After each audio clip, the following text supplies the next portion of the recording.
Hello everyone, here we are again together and we're going to look at a couple of more children from our Bibles. We're going to look today at two boys, two ordinary boys, but who grew up to be kings. And our first story can be found in our Bibles in the book of 1 Samuel chapter 17. So if you want to get your Bibles and have a look and find 1 Samuel 17, and you'll be able to look and read the story for yourself. So let's have a look here at our first story and our first boy. His name is David. You might recognize that name because we hear about David a lot in our Bibles and in the Old Testament. David lived in the town of Bethlehem. Bethlehem is about 4 or 5 kilometers outside of the city of Jerusalem. And David's family raised sheep. Bethlehem was famous for raising sheep. David was the youngest of several brothers and big sisters. And as the youngest kid, he got stuck with minding the sheep. That's a job that nobody wanted because it was kind of boring. All you did was you went out into the fields with the sheep and you watched them eat grass all day long. So it was pretty boring. And David started doing that when he was about 7 or 8 years old. So he was pretty young when he went out into the fields all by himself with the sheep. But he didn't just sit there idly or sleep. He had a job to do. He had to watch these sheep and protect them. He also took the time to learn how to play the harp. And he used to write poetry and songs, and he would play them on his harp. And he also loved to read his Bible. He loved to read about God. He loved God so much. And when he was out in the fields and he could see the trees and the animals and look up at the sky, at the stars, it just made him so impressed and amazed at how great God was. And he said that he found reading and thinking about God was sweeter than honey, that it was the light to his whole path. He loved to do that. And he loved learning his instrument. So if any of you are learning how to play the piano or the clarinet or the drums, you just remember David. He used to practice every day. And he did his chores every day good, just like his mom and dad asked him. Now, our story takes place when David was about maybe 15 years old. And by then, he had been out in the fields for 7 or 8 years. He'd gotten really good at the harp, but he also got really good at another talent of his. He used to practice with his slingshot. Now that wasn't just to give him something to do. It was part of his job to protect the sheep, and sometimes some wild animals would come in and be trying to steal one of his lambs. So he used his slingshot as a weapon to fire at those animals. So he used to practice with that every day, starting when he was just a little boy, and he would put the rock in the slingshot, and then he would aim maybe at a stump or at a pine cone or a clump of grass, and he would just practice with that slingshot until he could hit the target and hit it hard. So his slingshot was sort of like this. He used to get a nice rock, a nice hefty rock like that, which had a good weight to it, and he would put it into the pouch in his slingshot like this. You can see that? And then he would take his slingshot and he would whirl it and whirl it and whirl it, whirl it overhead and let it go. And the rock would go flying across and hit whatever it was that he was aiming for.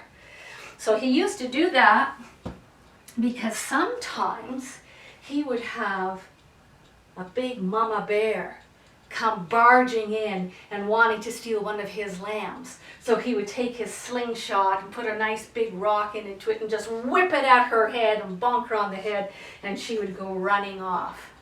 And sometimes, David said, he even had lions come in amongst the flock and be wanting to steal a lamb. So he would either use his slingshot at the lion. He also said sometimes he would take a club, almost like a baseball bat, and he'd go running up to that lion. He was awfully brave, and grab it right by the mane underneath that lion's chin and give him a whack right on the head until the lion let the lamb go and would run off. So David was an incredibly brave boy, and he was learning a lot of important skills. Not only was he learning and loving God, which is the most important thing, but he was also learning how to protect himself and his flock, and also how to play a wonderful instrument so that he could sing songs in praise of God. So while he was out here in the fields, his older brothers had joined the army for Israel, and their enemies, the neighboring countries around Israel, were constantly attacking each other.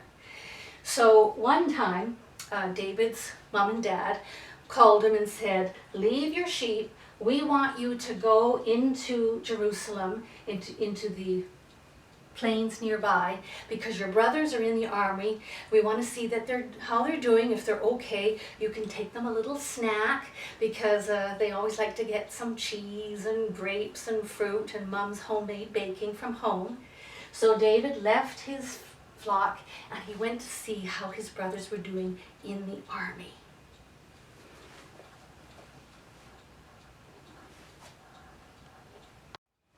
So David ran from Bethlehem, and he ran all the way to the battlefield to see how his brothers were going and to give them the little snack that his mom had prepared for them. And when he got there, he found that all the soldiers in the army were all frightened, and they were just standing there wringing their hands, and they were afraid, and they weren't going to attack the enemy, and they didn't know what to do, and they were all just in a big tizzy. So David asked them and said, What's going on? Why are you acting like this? Why aren't you getting out there and fighting these enemies and defending our country and our God? And they said, "Have you seen the big giant that our enemies have?" And David turned to look, and he could see Goliath. You can see how worried everyone is. They're just all frightened. And this guy is running for it. He's leaving the battlefield. He's so afraid. But David, because we know how brave he was, he looked at this big giant and said, "I'm not afraid of him, because I know my great God is on my side and on the side of my people, and he can defeat this Goliath and that entire army on the enemy's side." So David, fortunately, had brought with him his slingshot. That slingshot that he had been practicing with it all those years when he was minding his sheep. And he looked around until he could find some nice stones, some perfect stones like this one. And he picked up 5 of them just in case. And he went walking towards giant Goliath here, who had a huge spear, taller than all of these men here, and a giant sword. And Goliath started laughing and said, "Who's sending me this silly little boy? Come here closer and I'll teach you a lesson." But David wasn't afraid. He took his best stone and he put it in his slingshot, and he began to whirl it and whirl it and whirl it, and he whipped it at Goliath right up into Goliath's forehead. And Goliath fell down, boom, knocked him out. Here, put a spear here. And David went running up, he grabbed Goliath's sword, and he chopped off Goliath's head. And that was it. The battle was over. The whole enemy ran off, and the Israelites were triumphant because of David's courage and because the true and one God was on their side. And it wasn't long after this that Samuel, You remember Samuel? We looked at him when he was a little boy, and his mom took him to live in the temple, and he grew up in the temple to be a great prophet. He came not long after this, and he anointed the head of David and said, one day you are going to be the king of all of Israel. And that is in fact what happened. David grew up and became the king of the whole land. And many of the books in our Bible are written about David and his exploits and all the great deeds that he did. And the book of Psalms is full of his many poems and songs that he wrote. And remember, he loved music, and he loved to write songs in praise of God. So David, who started out as just a little boy tending sheep, grew up to be this great hero and the king of all Israel. And our next little boy that we're going to look at is the great grandson of King David. So our next little boy, his story takes place many generations after David. He's his great grandson. And there was a king on the throne, and there was many children and aunts and uncles that were all part of the king's family. And one of the children who was born to the king, his name was Joash. But sadly, Joash's father was killed shortly after Joash was born. And the king's mother, the grandmother of Joash, she decided that she wanted to be queen. Now normally grandmothers, as we know, are lovely people and they're kind to us and they're our best friends. But Joash's grandmother was a little different. When she decided she wanted to be queen, that meant she wanted to get rid of anybody else who had the chance to be king or queen instead of her. So she got rid of all her sons' children, her sons and daughters, her grandchildren. She wiped them out. So while this was happening, little baby Joash had a really brave auntie. Her name was Jehosheba. You remember our little Esther, when she had a good uncle who adopted her and made sure she was okay? Well, Joash had this wonderful aunt who came in. She sneaked into the palace where Joash was, a newborn baby, and she took him in her arms and she smuggled him out so that the queen, Joash's grandmother, couldn't kill him. And she brought him to live with her in the temple because she was married to the high priest Jehoiada. So unbeknownst to the queen, there was baby Joash being raised up in secret in the temple, just like baby Samuel. Remember when he grew up in the temple? So did baby Joash. And he was there for 7 years, hidden away inside the temple. And at that time, after 7 years, Jehoiada, the high priest, decided it was time that they got rid of the queen because she didn't believe in God, the true God. She believed in other Baals and Astarte and all sorts of funny gods that weren't gods at all. And she had closed up God's true temple and she was just worshiping her gods, and she was a frightening queen. So Jehoiada said, it's time we took little Joash, who was now 7 years old, and we are going to crown him king. So all of this had to be done in secret because the queen would have been very unhappy if she had known that there was an heir to the throne still alive. So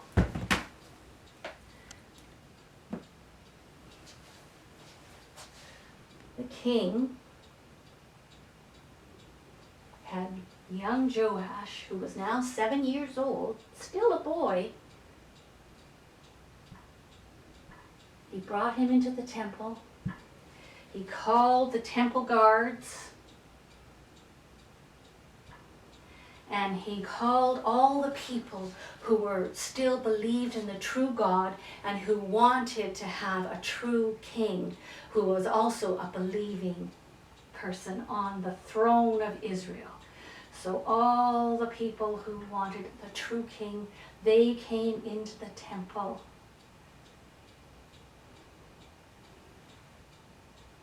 And they watched as Jehoiada, the high priest, crowned young 7-year-old Joash as the new king of Israel. So he became king just like David was. Except David was a little bit older, in his 20s, and poor Joash was just 7 years old when he became king. But he had been raised in the temple. So he had been raised by his mother, by his auntie, and by his stepfather, the high priest, to believe in God, to worship God, to read his Bible, and to want to serve God. And that's what Joash did. So all the people were thrilled, and they swept the queen off of the throne, and they brought Joash in, and he was to reign as king. So one of the first things that he did was to open the doors of the temple of God that had been closed, and to invite the people to start coming back to worship the true God. So let's have a look at that scene. So when Joash became king, the first thing he did was to open up the temple, because it had been allowed to run down and get all dusty and dirty, and the doors locked shut. He opened it up again, and he invited all the people to come back to the temple, to come back to worship the true God. But the temple also needed a lot of repairs because it had been closed for those 7 years while the queen was ruling and he was still a baby. So Joash put out this treasure chest, and he invited all the people to come, and they could give an offering, just like we do in church. They could give an offering that would go towards the repairing of the temple. And they were thrilled to be able to do that. You can see their smiling faces. They just lined up for the chance to do that for God, to give an offering to God, and to be able to go back to worship God the way they used to be, the way they wanted to. So Joash, 7 years old, the same age as some of you, but he did a remarkable thing because he loved God so much. And God blessed him. Joash grew up to be king and was king for many, many years. And he lived in peace and prosperity because he served God. And Joash was the great grandfather of Jesus. And next time, we're going to learn about Jesus, the childhood of Jesus, who was the grandson, not only of King Joash, but also of King David. So we'll see you again next time. Bye for now.